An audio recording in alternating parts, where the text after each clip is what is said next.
So Megan, if you'll come forward, she has a powerful testimony of something the Lord has been doing in her life. Oh, yes. So I guess I'll start off with my old job. I left because they were not giving me the flexibility to come to church on Sunday, even like serve on Saturdays, which is something that the Lord was calling me to do.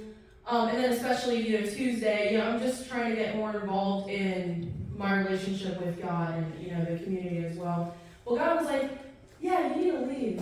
I was like, okay, I didn't think about, okay, what about my bills? What about this? Until after I left. So I was just like, I'm just going to trust you, God. I'm going to get a job pretty quickly. Well, that didn't happen. It was a whole month of me without a job. And God was like, just trust me, just trust me, just trust me. The month goes by, and every time I got a worrisome thought, I would just give it to God. And like, God, you wouldn't have me just walk into the desert and leave me stranded. I know you won't.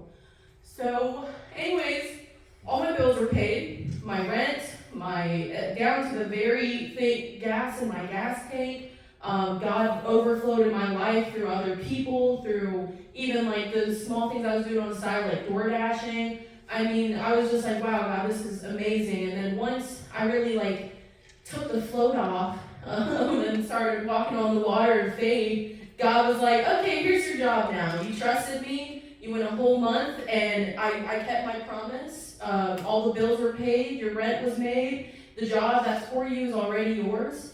And so now I have a job that's going to be able to not only provide for me now, but I'll be able to transfer over when I go to Bible school in January. So God is really good, and I think He's just calling us to continuously step out in faith, be part of our community. And during that whole time, He was asking me to tithe into the church as well. I was giving to the church.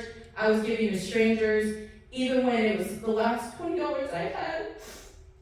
But He just gave it right back over and over and over. And the verse that really got me through was Matthew 6:33-34.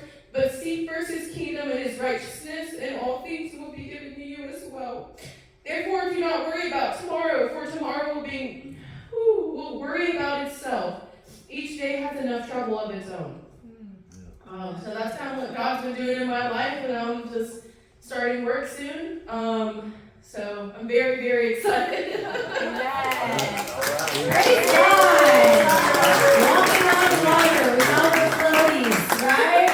Amen.